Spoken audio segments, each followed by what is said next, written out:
Buenas, ¿cómo están? Bienvenidos a un nuevo video del canal Somos Historia. El día de hoy abordaremos los diferentes factores que le permitieron al nacionalsocialismo liderado por Adolf Hitler ascender al máximo poder en Alemania. Muchos historiadores comienzan su relato con la derrota de Alemania en 1918, viéndolo como el momento clave que explica el ascenso del nazismo. Pero según el historiador Fritzsche, 1914 es realmente el año crucial. ¿Por qué? Porque en 1914, con la declaración de guerra, se desató un sentimiento de unidad nacional que tuvo un impacto duradero en la sociedad alemana. El propio Hitler dijo que ese verano de 1914 fue histórico, ya que creó lo que él consideraba un nuevo sujeto histórico, el Volk alemán, es decir, un pueblo liberado de las injusticias pasadas y finalmente unificado para reclamar un destino imperial. Para él, esa movilización nacional fue un modelo que inspiraría la Revolución Nacional de 1933 y la ambición de expandir el imperio durante la Segunda Guerra Mundial. Así que en lugar de ver el nazismo solo como una respuesta a la crisis posterior a 1918, debemos considerar que sus raíces se encuentran en las aspiraciones y el sentimiento de unidad nacional que surgieron en 1914, lo que preparó el terreno para lo que vendría años después. Y con eso marcaremos el año de 1933 como el momento en el que Hitler fue nombrado canciller, un punto de no retorno en la historia de Alemania. En este video, por lo tanto, la periodización que nosotros tomaremos para dar cuenta del ascenso del nazismo en Alemania comenzará desde el año de 1914 hasta, como comentaba previamente, el año de 1933.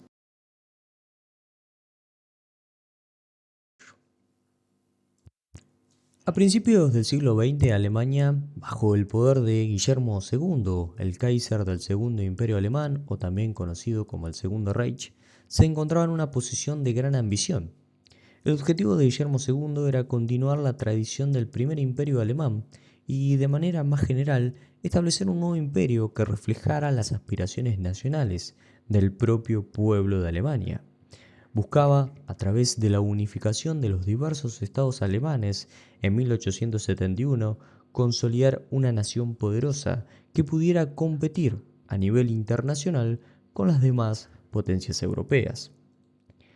Para ello, el nacionalismo alemán se sustentaba en dos elementos fundamentales: la lucha contra un enemigo nacional secular que uniera a la nación, era una de ellas, y el segundo punto era el concepto de supremacía cultural, política y militar, para que la dispersa nación alemana pudiera reunirse en un solo estado.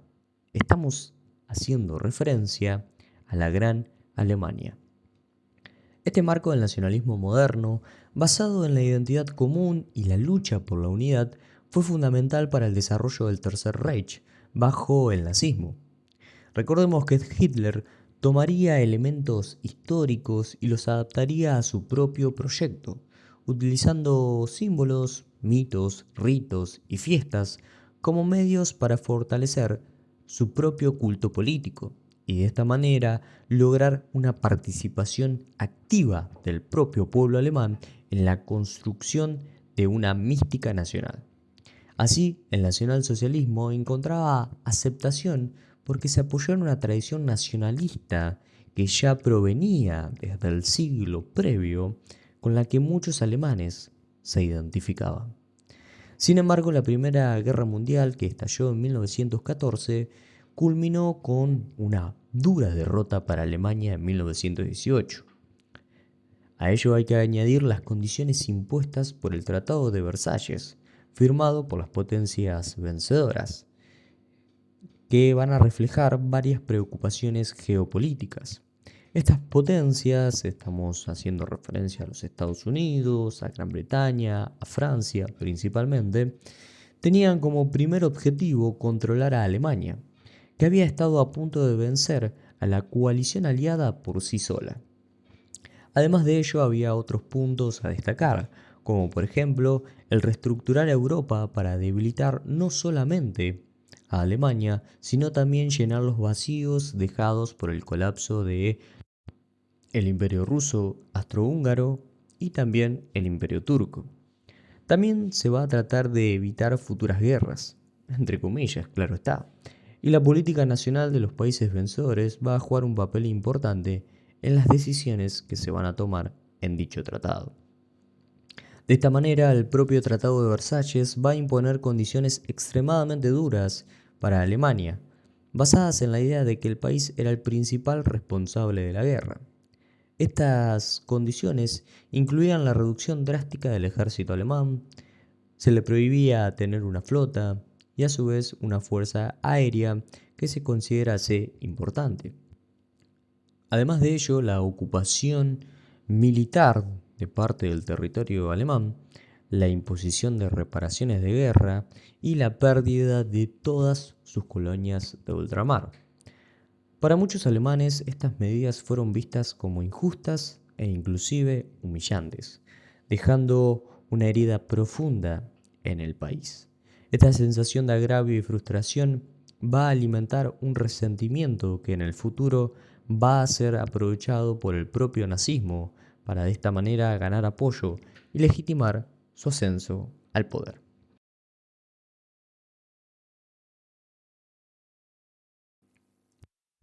Tras la derrota de Alemania en la Primera Guerra Mundial y la abdicación del Kaiser, se instauró lo que se denomina como la República de Weimar, bajo el liderazgo de los socialdemócratas, con Ebert como presidente. Recordemos que Friedrich Ebert trabajó para reorganizar tanto la maquinaria electoral como administrativa del país, y en 1919 va a organizar las elecciones para una asamblea constituyente. ¿Cuál va a ser el resultado de esto?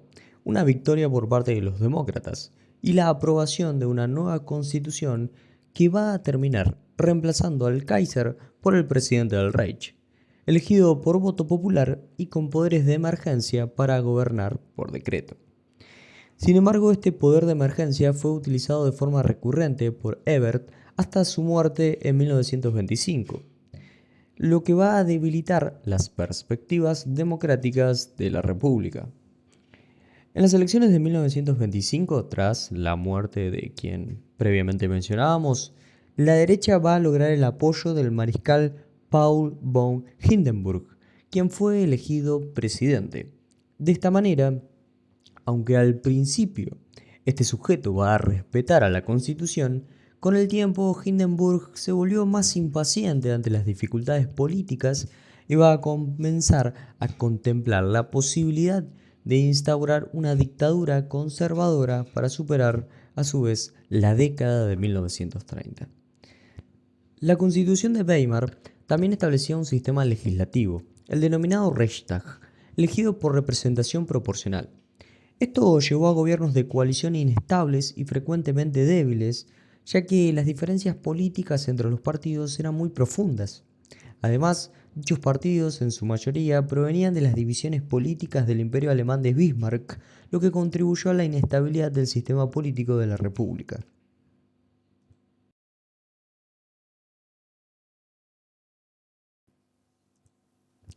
Por otro lado, a partir de la década de 1920 comienzan a conformarse fuentes alternativas de identificación principalmente para los jóvenes, que van a estar de esta manera menos vinculados a los partidos políticos de lo que estaban, por ejemplo, sus padres y sus abuelos.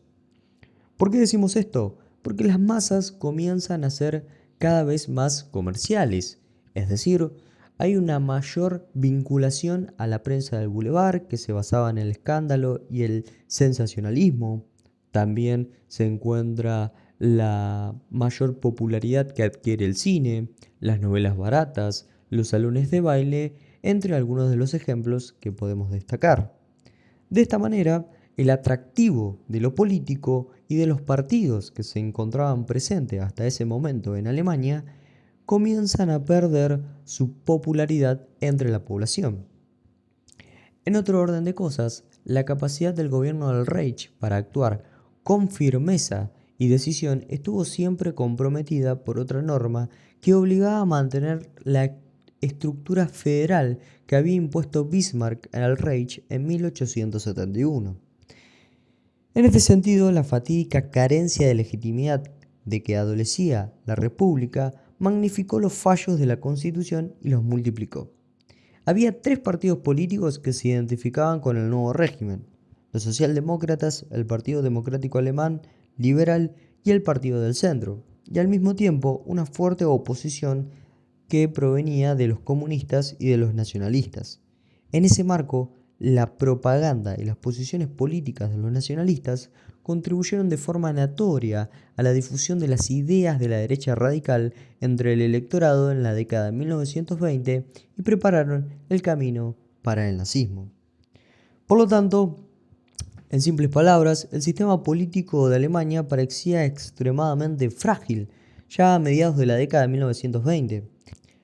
El sentimiento generalizado que se produce después de 1923, de que la amenaza de una revolución bolchevique ya había disminuido, hizo que los partidarios burgueses no estuviesen ya tan dispuestos a llegar a acuerdos con los socialdemócratas para preservar la república como baluarte contra el comunismo. El hecho brutal era que incluso en 1928 la república estaba lejos de lograr la estabilidad y legitimidad que tanto ansiaba. Por otro lado, la República de Weimar también estaba debilitada por su incapacidad para ganarse el apoyo sincero del ejército y del funcionariado.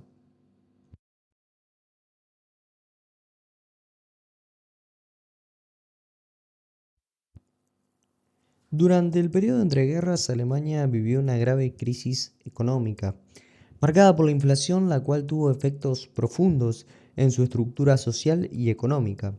Esta inflación fue un fenómeno patológico que se intentó controlar a través de diversos planes de estabilización, siendo el más relevante el plan Dewey. A pesar de los esfuerzos por estabilizar la moneda, los efectos sociales y económicos de la inflación fueron consolidados, lo que llevó a una redistribución de la riqueza que favoreció solamente a nuevos grupos empresariales y especuladores, mientras que los ahorradores fueron los grandes perjudicados. Este proceso de concentración económica fortaleció la industrialización, pero a costa de una creciente desigualdad. Entre 1925 y 1929, la economía alemana experimentó una modernización destacada, especialmente en sectores industriales como el químico y el eléctrico. Las industrias mineras y siderúrgicas aumentaron su producción, mientras que el parque automotriz y ferroviario lograron superar ampliamente los niveles previos a la Primera Guerra Mundial, a pesar de las restricciones impuestas por el Tratado de Versalles. De esta manera, Alemania logró avanzar en términos tecnológicos, especialmente en su flota mercante, que casi alcanzó el tonelaje prebélico, a pesar de las limitaciones que mencionábamos previamente. Este crecimiento fue impulsado en gran parte por los préstamos extranjeros, principalmente de los Estados Unidos, lo que permitió una expansión industrial considerable. Sin embargo, la economía alemana quedó muy endeudada y dependiente de los créditos internacionales, lo que la hizo vulnerable a futuras crisis.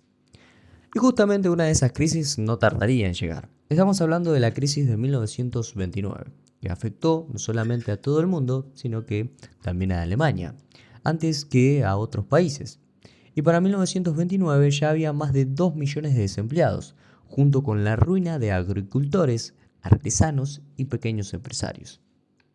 La Gran Depresión hizo insostenible el pacto social que había mantenido a flote a la República de Weimar, ya que la industria y el gobierno no tuvieron más opción que aplicar recortes económicos y sociales. Esta situación de desocupación generalizada y la creciente pobreza provocaron el descontento de la población, lo que facilitó el ascenso de movimientos extremistas como lo fue el nazismo. Para mediados de 1932, los nazis y los comunistas obtuvieron una mayoría significativa en las elecciones, mientras que los partidos republicanos comprometidos con la República de Weimar se redujeron a una fracción mucho menor.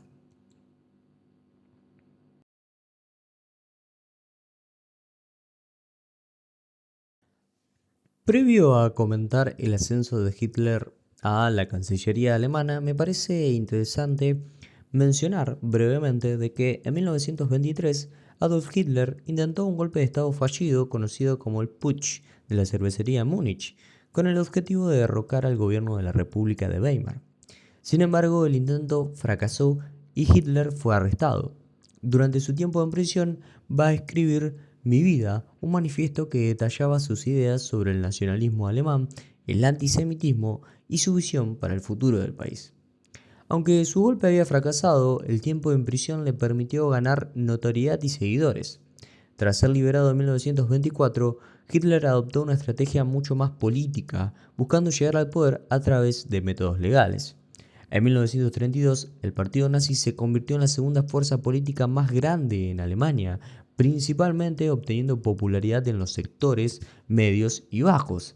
Y el 30 de enero de 1933, debido a maniobras políticas y la presión de sus aliados, el presidente Hindenburg nombró a Hitler como canciller alemán. Esta situación también se debe a que, con la llegada de la Gran Depresión que azotó a Europa, la política europea comenzó a sufrir transformaciones. Muchos países comenzaron a inclinarse hacia la derecha, ya que el capitalismo sufrió lo que muchos creían que era una crisis totalmente terminal. A pesar del desempleo masivo y la miseria generalizada, los movimientos populistas de derecha radical van a ganar demasiado apoyo y en algunos casos desestabilizaron aún más los sistemas de gobiernos, los cuales ya eran frágiles. Como mencionaba previamente, el 30 de enero de 1933, Hitler es nombrado canciller de Alemania. Una vez en el poder, el nazismo rompió las normas políticas tradicionales y cuando tuvo la oportunidad impuso una autoridad absoluta. En un contexto de descontento generalizado no solamente por la situación económica, sino también por la inestabilidad política de la República de Weimar, comenzó a llevarse a cabo una estrategia por parte del líder del nazismo, la cual comenzó con la eliminación de los adversarios, primero la de los comunistas tras el incendio del Reichstag y luego de sus rivales internos en la noche de los cuchillos largos en 1934, consolidando así una dictadura sin límites. A través de este proceso, el nazismo depuró las viejas élites y estructuras imperiales. Aunque el régimen implementó un programa social para las masas, como por ejemplo vacaciones y el coche del pueblo, su mayor éxito fue superar la Gran Depresión sin comprometerse con el libre mercado, gracias a su profundo antiliberalismo.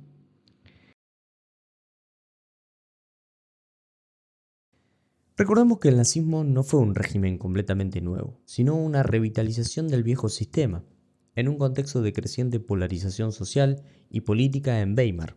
La idea de una comunidad unificada del pueblo que Hitler prometió se volvió cada vez más atractiva. A medida que las diferencias ideológicas se acentuaban y el gobierno de Weimar era incapaz de resolver la crisis, la idea de un poder fuerte, como a su vez una unidad total a través de la eliminación de las entidades débiles, se volvió cada vez más convincente. El mesianismo político que ya estaba presente en la derecha radical se vinculó a Hitler. Para 1928 el movimiento nazi ya contaba con un apoyo amplio, incluyendo diversas clases sociales, con unos 850.000 miembros del partido y 450.000 soldados de las tropas de asalto. El grado de radicalismo del Estado fascista estuvo relacionado directamente con la magnitud y el dinamismo del movimiento de masas antes de llegar al poder.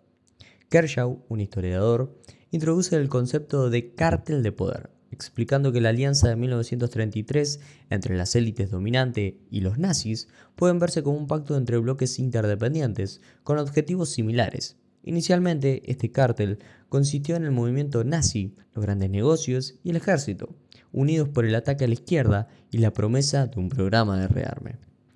Recordemos que a partir de 1936 el poder de las SS aumentó, lo que llevó a que el cártel ahora tenga 4 integrantes.